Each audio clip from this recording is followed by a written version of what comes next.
Cool. So this is my center of mass here, and this is the trace that you make when you're trying not to fall over. So even when I'm standing as still as I think I can, sorry Ray, could you click on the 4 times there? Oh. That's all right. Click yes. Oh, okay. That side's the single tab, I think. So click acquire again. And what's the right side? Yeah, that one. And go down and click on the 4 times. That's the... Oh, sorry, there. I've got a pointer. I should use it. Click on that. Click. All right, so this is just the magnification, but even when I'm trying to stay as still as possible, I'm not. And you shouldn't do it when you're looking. You should probably be looking somewhere else, because it gets quite hypnotic. But you can then see that there's also, this program's called Balance Trainer. So this is another thing I haven't got around to, but using this device, and there's other gadgets which can, you can train people's balance system, basically, and measure it at the same time. So that was also... So would it be wrong if the department at a hospital have some balance trainers? Some of them, more of the ENT vestibular clinics might have them. Research places like ours, we've got a big neurocom balance thing with a harness, and it's all quite scary looking. I'm from Victoria in July. Okay, got your balance, pick a spot.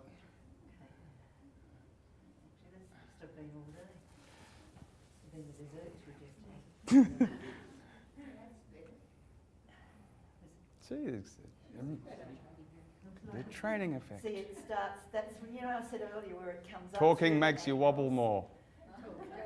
Arms by side, just trying your best. Okay.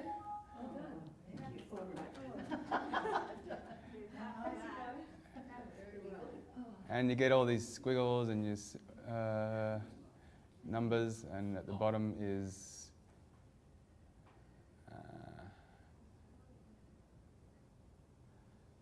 that one.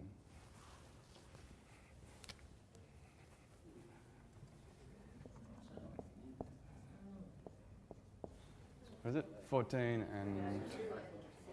Yeah, we don't count the other 2. That's just this change.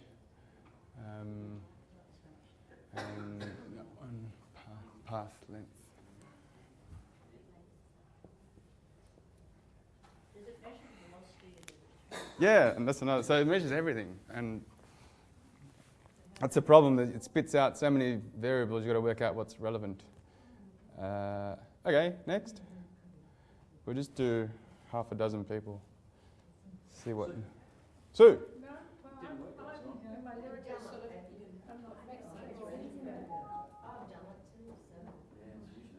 But you don't reckon you're shaking either. No. Why don't we get someone who's really shaking? I want to just want to know. Right, yes. Get somebody really shaky. You don't have to be really shaky. I just think if you don't shake, if you're stable. It's more. This is the body sway bit. I have to do some separate analysis to. Okay, I'm sending low. Okay, good to go. Just stand up, get your balance, and steady as you can for 20 seconds.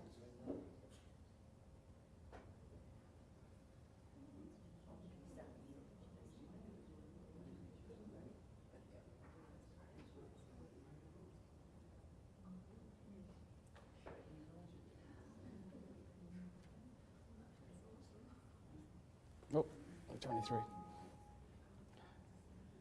Okay, I'll run 6 tries and we'll look at the numbers afterwards.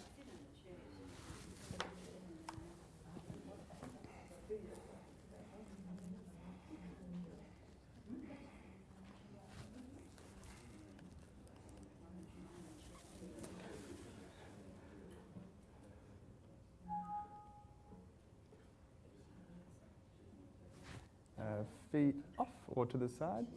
Just got to zero the scales, Bev. Lift your feet off, please. Oh, sorry. That's it.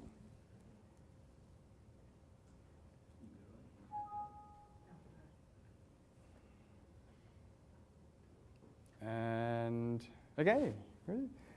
Yeah, I've got to mention, put your feet roughly in the green zone.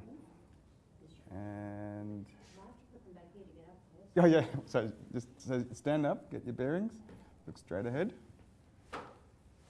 And go.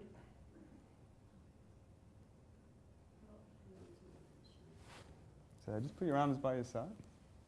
Oh, and Roy, you have to stand by.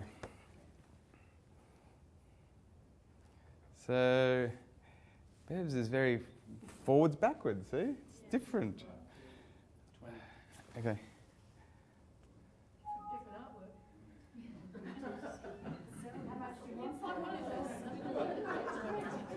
Sign it first. You got to sign it, you next goes next. So Bev, were you looking at the squiggle and got a bit off balance? Maybe I wasn't looking at the squiggle, that red thing. Yeah, so just look at the. No, that's right. But you don't want to be looking at this thing because I normally don't have this screen up for people because it's distracting and. I was looking at the screen. So yeah, but look at some bit of the screen that isn't wobbling around. You know, pick a spot and fix your eyes on it. Just hard standing there. Have a couple of quick lines in on that. And of old Taiwan. Just get something that you got. Apparently you need more of those. Where's the sangria?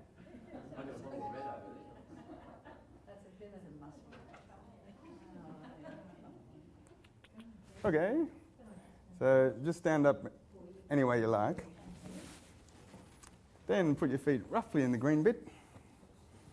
And ready? And just arms by your side. Roy, can you just stay standing? Yeah. Thanks. Oh, nothing wrong with this one. Oh, Nothing wrong with you whatsoever. Let's go to 23.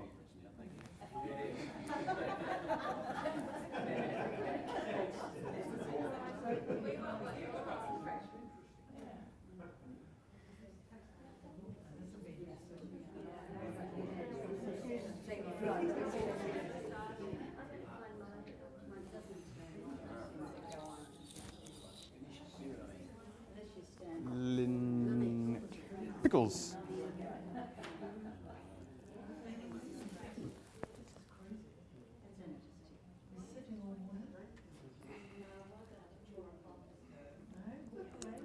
Okay, so standing up any way you like. It's not gonna. It's a solid platform, doesn't move. And go.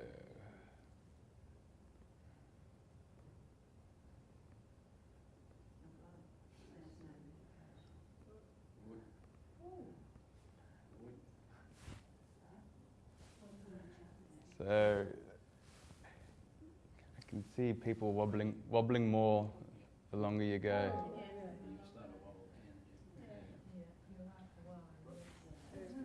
tremendous picture. It's like a signature at the end. Very good squiggle. My surname's Noel, and maybe it's worth something. I'm going to set Uncle Sydney had all the art talent.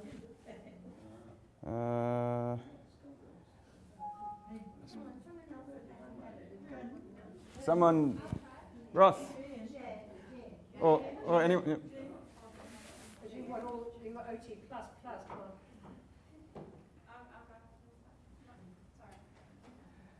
We can do another run after, but let's just do 6 for now. You can all have a go, promise. Sorry. Off, 0.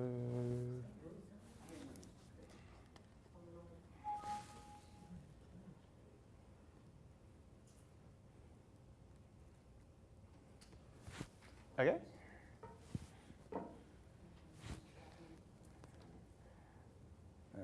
So you're standing comfortably, or as comfortably as you can.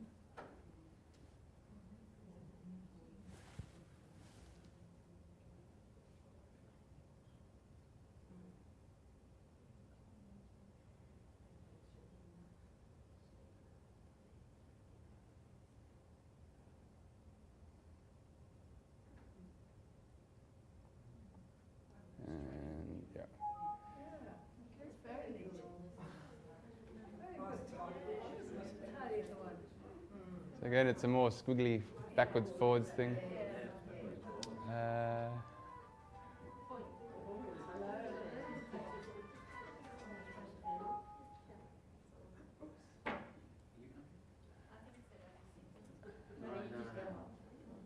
Okay, the next one, I'm going to get someone without OT and someone with OT. And someone who's, we're going to do that pointing, wobbling thing. Yes! Well, I'll do the without, so I can show you what you have to do. Someone who's on Lyrica? Actually, no, Ross, you can. Roy, not Ross, sorry. No, this is. You would have given it to him by now. Yeah.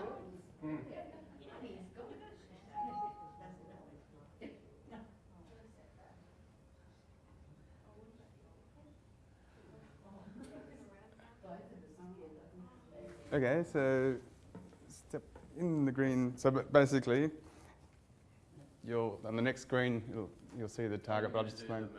Yeah, so you've got to center yourself, and then the program is going to go to these targets in turn, and you've got to lean. If you just stick your bum out like that, it's not going to move your center of gravity. So it's a test of, it's more challenging than just that. And you've got to hold it in here. It'll light up, and you've got to hold it for a total of a second. If you wobble around and wander, then you have to add up to 1 second, and then move to the next target. Okay, so you've got to start off in the middle. I'll just stand here first. Okay. Yeah, so in the bullseye, I'll press start, and okay, so forward, and hold it there. Keep going back, you've got to hit it. Yep, back to the middle, and stay there for a second. Now that's backwards. Hold it, yep, back to the middle. It's always back to the middle. Left. Trying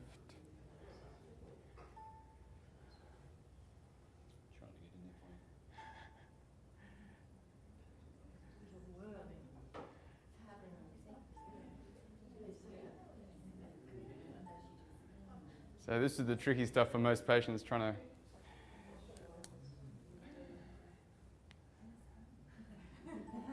you get the best of two if we're doing a trial.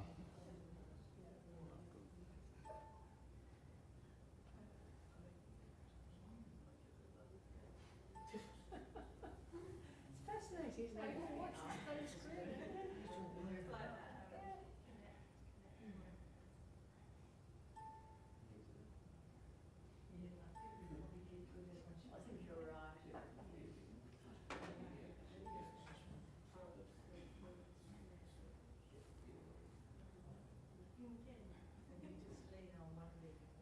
It's got to be 8, surely. Yeah. Okay. Good work.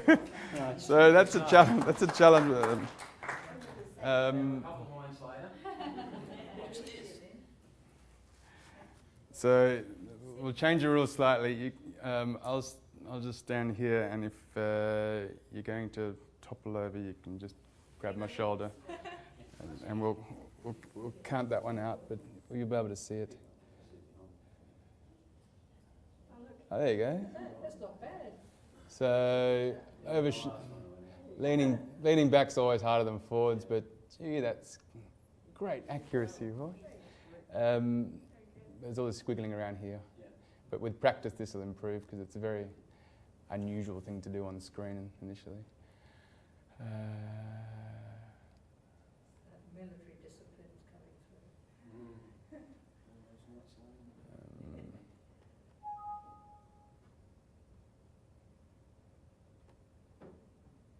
Okay, so feet off.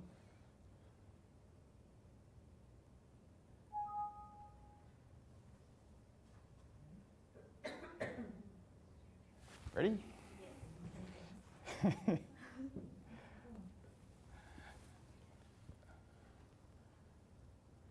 Quiet. All right, so. And this is hard, okay? So put your arms by your side. forwards. You got to lean and hold it there Okay. until it disappears. Yeah. Okay, that's it. I'll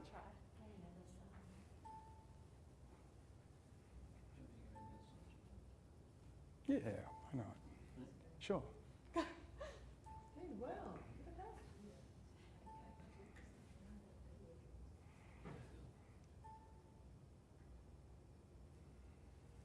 It's quite a challenge.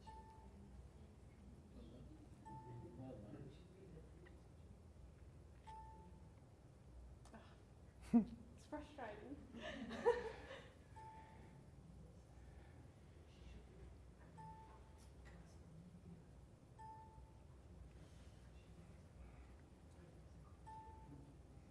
Oh, that's good. Yeah, the backside ones. Okay. So, Nicola's reaction time was fast. It looked faster than was, but very shaky. You know, it was like more of a tremogram, a dynamic tremogram, whereas Roy hit the target. And let's have a look. There, see? Hit all the targets.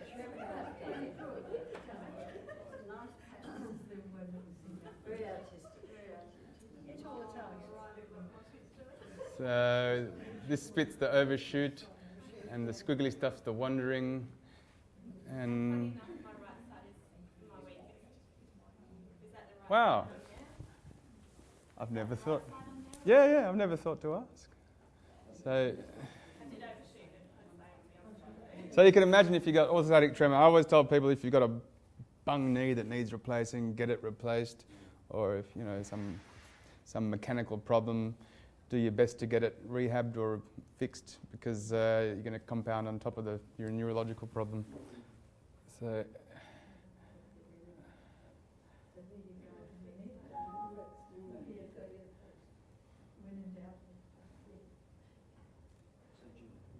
yep, possibly. Yeah, so this is used for. Yeah, you go to a good physio and they'll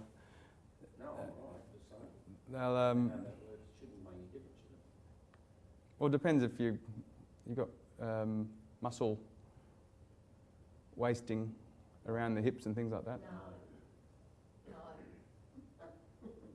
tell you my symptoms during that. It was sweating, my heart rate was up, and my muscles were getting tired like I was running.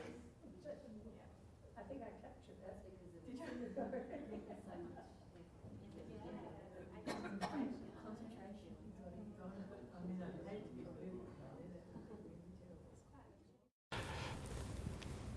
So this was just to point out the original paper that I read where they used the force platform in a balance clinic. This is by neurologist Peter Brown in London, who's done lots of physiology studies, and another guy who's a vestibular neurologist. So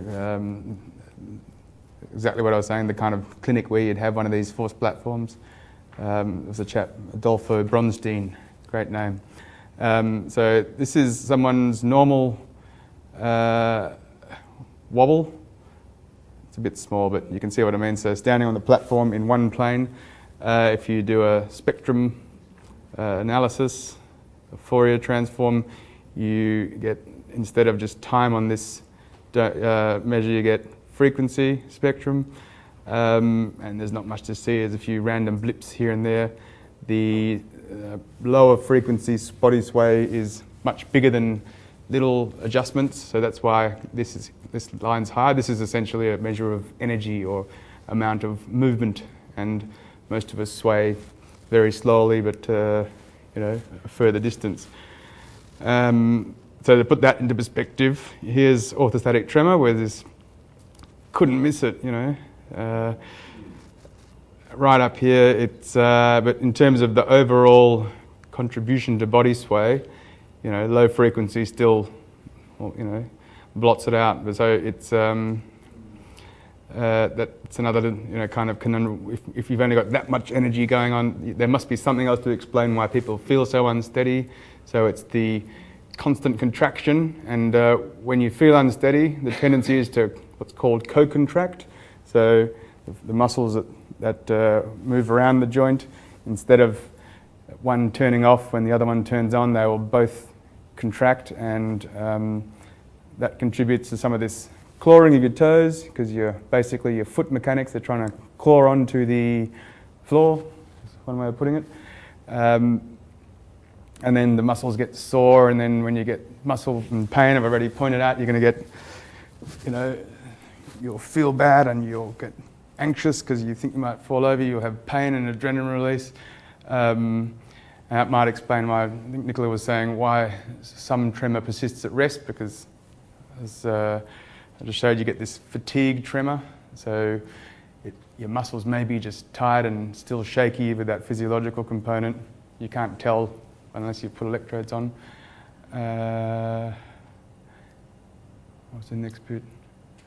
Oh, I haven't shown you this crescendo thing. It's in Victor's paper, but it's in the next slide. But so this is what I'm trying to measure in the Nord pregabalin study. So I've treated people with pregabalin, but not in a placebo-controlled way.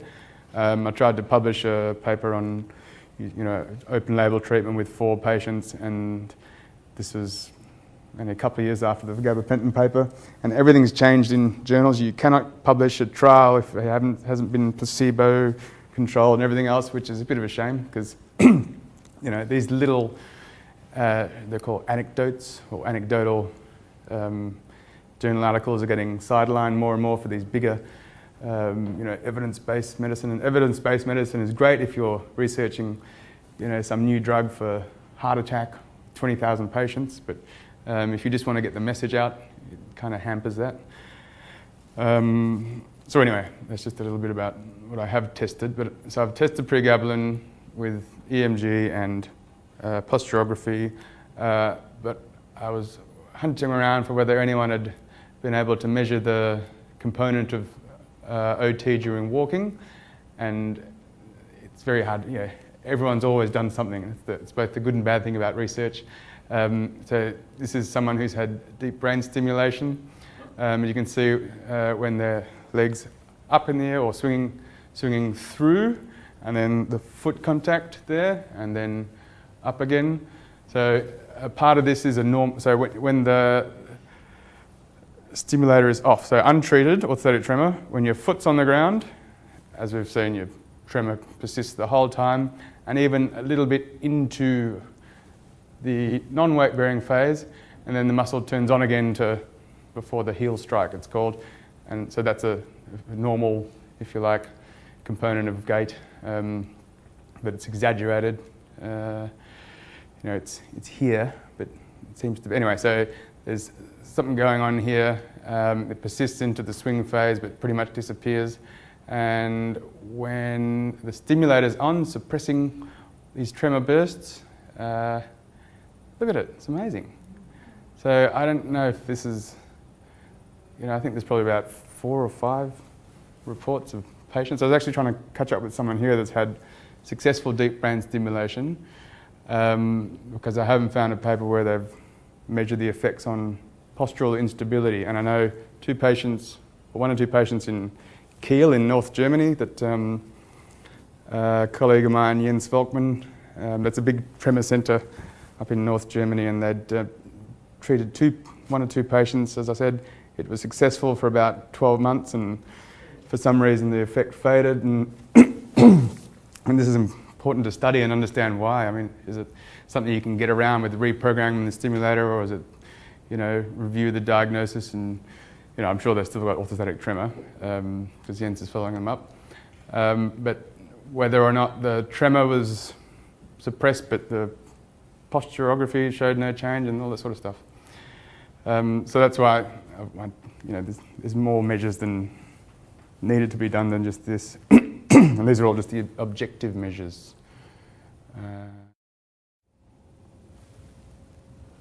Okay, so this is Victor Fung's paper from Queen's Square in London, and this is that thing. So there's I'll just read it out because it's tiny, but there's a whole bunch of muscles simultaneously recorded.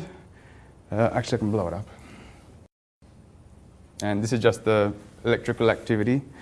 So someone stands up and the tremor starts straight away. Let me just check that's correct, not making it up. Julian, what's that figure 3 about the rocking backwards? That's how I was going. What is that?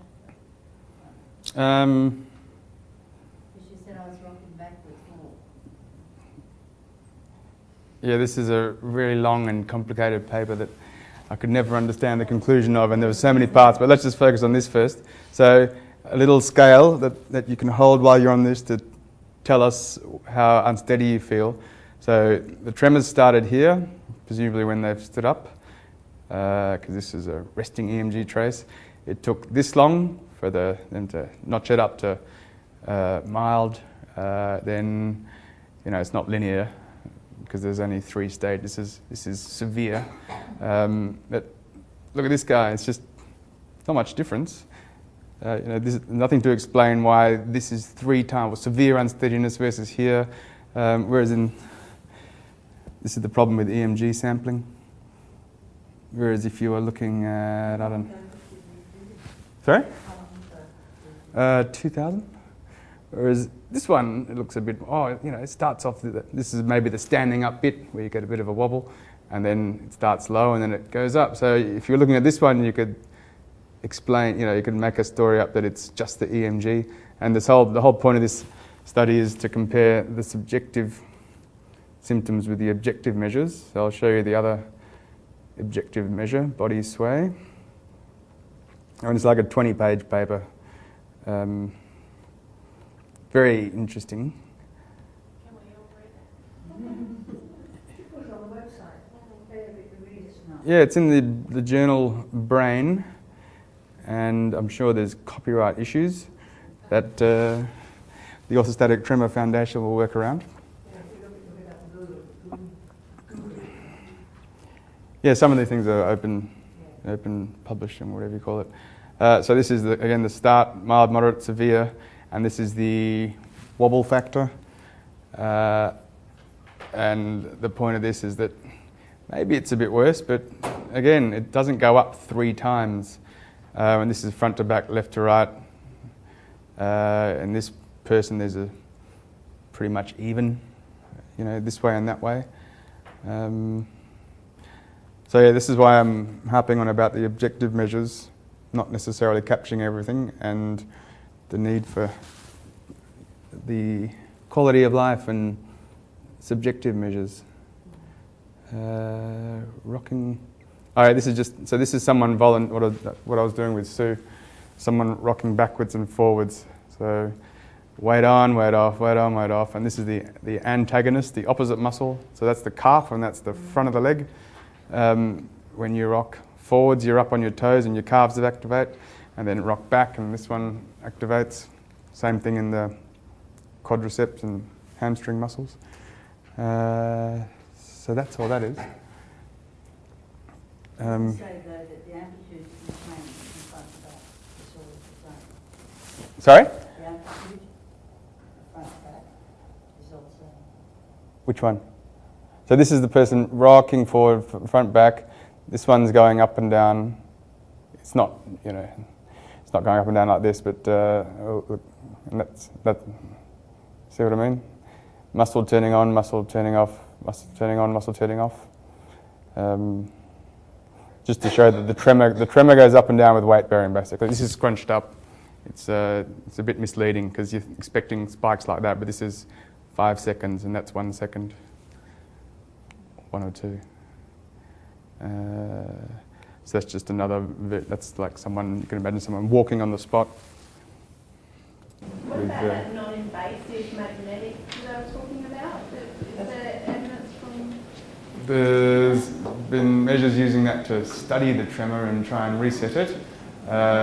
Marie Vidalier's group is doing an intervention study where you repetitively stimulate to try and sort of noise cancel the tremor or somehow damp it down. And to date, the only it's called repetitive transcranial magnetic stimulation, or RTMS for short. It's licensed in the States for depression. Yeah, I've heard it has a modest effect. I've done a study in Parkinson's disease as well. There's a whole bunch of studies in Parkinson's where it's proven to release dopamine and have a temporary effect, but and people's reaction time improves, like in my study, for 15 minutes. So it does have a biological and real effect, and it's just then this thing will relentlessly come back and overpower it. Someone else? I wonder whether anybody's tried any alternative practitioners such as osteopaths or chiropractors, or had acupuncture, or been for hypnotherapy, or done anything like that which might have somehow influenced them. I've just finished a course of acupuncture. I read on the forum that some man in the States had found success with acupuncture. So I found a Malay Chinese GP who did acupuncture as well, and he'd been doing it a very long time, I made sure of that. And it really did nothing. I had five treatments over 5 weeks, and it really did nothing. But I thought it was worth a go. Yeah, that's what I think. Try it. As long as it's not harmful.